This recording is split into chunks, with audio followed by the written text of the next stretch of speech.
तबाही के मंजर और बर्बादी की तस्वीरों के बीच टीवी9 भारतवर्ष बैटल ग्राउंड में मौजूद है। यूक्रेन के खार्किव में पहुंचा है टीवी9 भारतवर्ष। आपको बता दें कि खार्किव में अभी भी फंसे हैं करीब 500 भारतीय छात्र। टीवी9 पर खार्किव में फंसे भारतीय छात्र एक्सक्लूसिव आपको दिखाएंगे। भारतीय छात्रों के पास पहुंचा है टीवी9 भारतवर्ष। टीवी9 भारतवर्ष से भारतीय छात्रों ने अपनी आप बीती कह सुनाई है।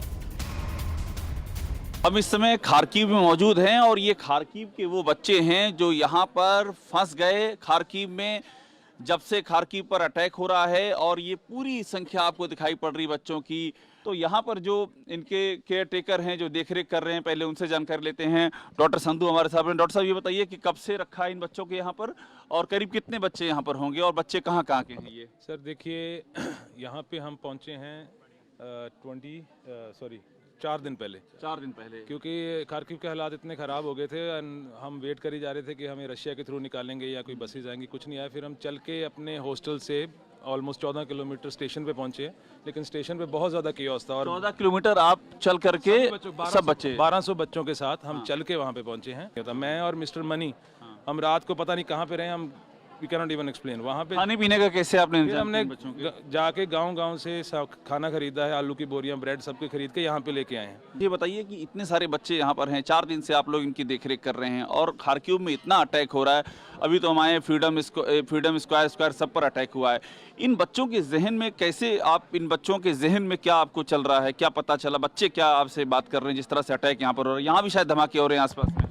यहाँ पे हर रोज, जैसे परसों हमने काउंट किया था, अराउंड 30 to 35 फायर्स हुए थे धमाके। और मिसाइल्स अटैक 30 to 35 हुए थे। यहाँ पर हुए थे? यहीं पे जस्ट यहाँ से हार्डली 5 to 6 किलोमीटर रेडियस के अंदर ही हुए थे। यहाँ तक कि कल शाम को जब हम बस पे चढ़ा रहे थे, ये बहुत ही पास हुआ था कि हमको गन पाउडर की स्मेल भी आ रही थी, इतनी पास हुई थी। सारे बच्चे बहुत ही ज़्यादा डरे हुए थे। सबसे धीरे धीरे बस ला रहे थे और एक साथ इतनी सारी बसेस अवेलेबल नहीं है, जिसे धीरे धीरे बस हम जो अरेंज कर रहे थे करके कुछ बच्चों को भेज रहे थे। जब स्टार्टिंग दिन 4 दिन पहले जब यहाँ 1100 एंड एग्जैक्ट काउंट हुआ 1188 स्टूडेंट्स थे। अभी के आज के दिन में हम धीरे धीरे भेज के कल 3 बस, परसों दिन में हमने खुद अरेंज करके भेजे हुए हैं। कितने बच्चों को भेज चुके हैं अभी तक आप? देखिए 280 बच्चे रह गए हैं। 280 बच्चे जी। अब हम बसेज करीब 1200 बच्चे थे यहाँ पर। हाँ 1200 बच्चे थे। बच्चों को सुकून मिल रहा है जो इतनी बसें निकल रही हैं अंदर से? आपको ये राहत मिल रही है अब की बसें आ रही हैं, निकल रहे हैं आप लोग? हाँ। कुछ रिलीफ अंदर से फील हो रहा है? हाँ कि जा सकते हैं। अब जा सकते हैं। पहले लग रहा था कि एकदम ट्रैप्ड हो गए हैं यहाँ पर। एग्जैक्टली। हाँ। और भी आपके साथ के बच्चे यहाँ पर गए हैं? Yes sir. हाँ। अब आप लोगों को घर वालों का क्या है? घर वाले अब इस बात उनको ही जानकारी है कि आप लोग यहाँ जाने वाले हैं? हाँ, अभी बताया पापा को कि हम लोग निकलने वाले। उनको सुकून मिला होगा घर वालों को काफी? हाँ। काफी परेशान होंगे घर वाले? बहुत ज्यादा, बहुत। आप लोग एम्बेसी क्या बोल रही है सब आप मॉनिटर कर रहे थे कि क्या क्या कहा जा रहा है? जी। कैसे कहा जा रहा है? कुछ क्लियर नहीं हो पा रहा था कैसे निकलना है अभी तक? नहीं, अभी तक कोई क्लियर नहीं। अभी तक कुछ क्लियर नहीं हो पा रहा था। हाँ। अभी भी दिमाग में आप लोगों को तनाव है क्योंकि शेलिंग वेलिंग यहाँ पर हो रही है क्या आसपास में? कंटिन्यू हो रही है, लगातार शेलिंग हो रही है। हाँ हो रही थी, रात में भी बहुत हुई। बॉम्बिंग हो रही है और ये तो यहाँ सबसे अधिक टारगेट तो यही शहर है। खार्किव भी सबसे टारगेट पर है। हाँ सर। आप एकदम नजदीक में हैं आप लोग। नजदीक में है तो आप घर वालों को सबको बता दिया है कि आप सब लोग जा रहे हैं? घर वालों को जानकारी है? हाँ बता दिया। फाइनली अब घर पहुंच जाएंगे हाँ आप लोग? पहुँच जाएंगे अब। तो देखिए ये सारे बच्चे हैं। आप एक बार इनकी चेहरे हम इसलिए दिखा रहे हैं क्योंकि यहाँ पर काफ़ी समय से 4 दिन से इन बच्चों को यहाँ पर रखा गया है। सेफली यहाँ पर हैं, सुरक्षित रखे गए हैं। अब बसों से इनको निकाला जा रहा है और जो राहत है वो इनके चेहरे पर दिखाई पड़ रही है। ये वे बच्चे हैं जो कि इस खार्किव में जिस तरह से हमले शुरू हुए उसके बाद यहाँ पर ट्रैप हो गए, उसके बाद यहाँ पर फंस गए और पूरा देश इनके लिए, इन बच्चों के लिए दुआ कर रहा है। और ये लोग देखिए हमारे साथ हैं जो इनके देखरेख कर रहे हैं। इन्होंने इनके लिए मदद की है, इनके लिए खाने पीने से लेके बस तक मुहैया करवाई है और अब इन बच्चों को यहाँ से फाइनली निकाल करके बॉर्डर की तरफ ले जाने की तैयारी है। उसके बाद ये बच्चे अपने अपने घरों की ओर फ्लाइट के जरिए इंडिया के लिए रवाना करेंगे। खार्किव यूक्रेन का वो इलाका है जिसने युद्ध की सबसे ज्यादा विभीषिका झेली और ऐसे में हमारे सहयोगी अभिषेक उपाध्याय ने वहां के छात्रों, जो भारतीय छात्र वहां पर फंसे थे, उनसे बातचीत की। उनकी दास्ता उन्होंने आप तक पहुंचाई। फिलहाल एक नजर डाल लेते हैं न्यूक्लियर टॉप 9 पर। यूक्रेन के एक और न्यूक्लियर प्लांट को रूसी फौज ने घेर लिया। रूसी फौज अब यूजनो-क्रेंस्क न्यूक्लियर प्लांट से सिर्फ 30 किलोमीटर की दूरी पर कुछ घंटे के अंदर यूक्रेन के साउथ में मौजूद प्लांट पर कब्जे की तैयारी में रशिया।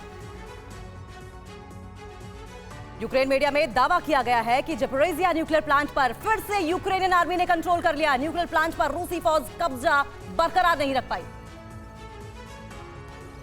ज़पोरिज़िया परमाणु संयंत्र पर रूसी कब्जे के बाद फ्रांसीसी परमाणु निगरानी केंद्र हाई अलर्ट पर। फ्रांस में करीब 440 परमाणु सेंसर एक्टिव।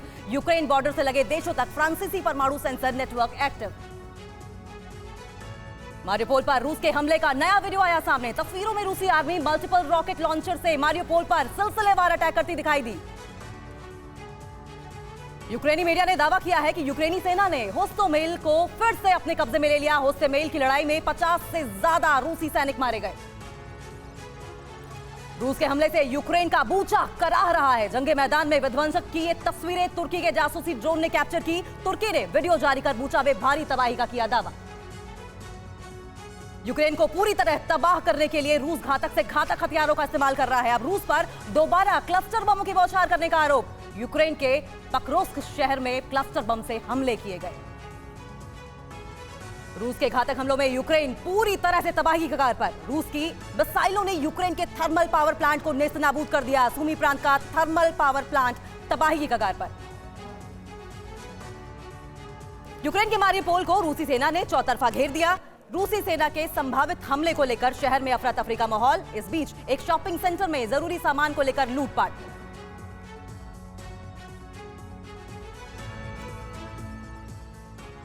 और अब TV9 भारतवर्ष पर खार्किव से हंगरी लौटे छात्रों से एक्सक्लूसिव बातचीत आप देखने जा रहे हैं। हंगरी लौटे छात्रों ने खार्किव के हालात बयां किए हैं। बम और मिसाइलों से किस तरह खार्किव में अटैक हुआ ये बताया इन छात्रों ने। बम बारूद से बचने के लिए ये सभी छात्र बंकर में रुके हुए थे और किसी तरह से बॉम्ब शेल्टर्स में रहकर इन्होंने अपनी जान बचाई। करीब 700 छात्रों के फंसे होने की यहां है आशंका। और आइए आपको सीधे हंगरी लिए चलते हैं। सुमेरा खान वहां से हमारे साथ जुड़ रही हैं। सुमेरा, ये बताइए कि इस वक्त कितने छात्र ऐसे हैं जो खार्किव में मुश्किल हालात का सामना करने के बाद अब हंगरी लौट आए हैं और हंगरी के रास्ते उन्हें किस तरह हिंदुस्तान लाने की कोशिशें की जा रही हैं? कितने और छात्र वहां पर हो सकते हैं? क्या जानकारी मिल पा रही है? समीर, हमारी जिन छात्रों से कल बात हुई वो अलग अलग बैचेस में आते हैं, पहुंचते हैं यहाँ जो चेक पॉइंट्स हैं, बॉर्डर चेक पॉइंट्स हंगरी के, यूक्रेन से बच्चों को पहले हंगरी का जो चेक पॉइंट है ज़ाहोन, वहाँ पर लाने से पहले उनको एक जगह रखा जाता है। उज़गोरोद एक जगह है, वहाँ पर उनके ठहरने का इंतज़ाम किया गया ताकि वो बॉर्डर चेक पॉइंट पर ना खड़े रहें, क्योंकि मौसम बहुत ख़राब है, ठंड बहुत है यहाँ पर इस वक्त, कभी भी बर्फ़बारी शुरू हो जाती है।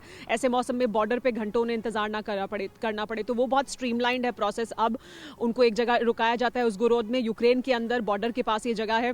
ये स्लोवाकिया के बॉर्डर के पास है, यूक्रेन और स्लोवाकिया के पास, और वहां से फिर उन छात्रों को लाया जाता है हंगरी के बॉर्डर पर, ये जो यहाँ ज़ाहोन का चेक पॉइंट है। जो छात्र थे हमारे साथ कल, उनसे भी हमने बात की, तो खास तौर पर वो छात्र जो खार्किव से निकल कर आए हैं, उनका ये बताना था कि वो बहुत मुश्किल हालात में वहाँ रहे हैं। जाहिर सी बात है वो एक ऐसी जगह थी जहाँ पर वो दिन रात मिसाइल अटैक की आवाज़ें सुन रहे थे, उनके आसपास मिसाइल अटैक्स हो रहे थे, और किसी तरह वो बमुश्किल तमाम ट्रांसपोर्ट का इंतज़ाम कर टैक्सी या बस से वो पहुँचे स्टेशन, और फिर 20 घंटे की जर्नी कर वो पहुँचे हैं इस बॉर्डर पर, ताकि बॉर्डर से वो वापस आ सकें। ऑपरेशन गंगा के तहत यहाँ पहुँचने के बाद बॉर्डर जब एक बार वो क्रॉस कर लेते हैं तो फिर इंतज़ाम बहुत आसानी से उनके लिए किया गया है, क्योंकि हर जगह ऑफिशियल्स मौजूद हैं।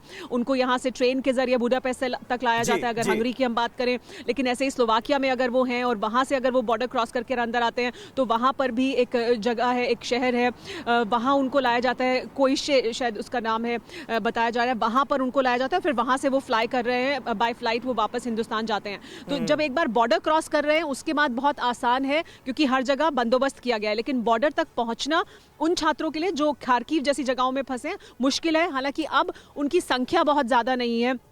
कुछ देर पहले जैसे अभिषेक भी बता रहे थे कि 200-300 छात्र हैं। हमारी भी जिन बच्चों से बात हुई उनका ये कहना था कि लगभग 500-600 छात्र मैक्सिमम अब खार्किव में बचे, और उनको भी बाहर निकालने का धीरे धीरे सिलसिला जारी है। वो मुश्किल हालात में जरूर हैं इस समय।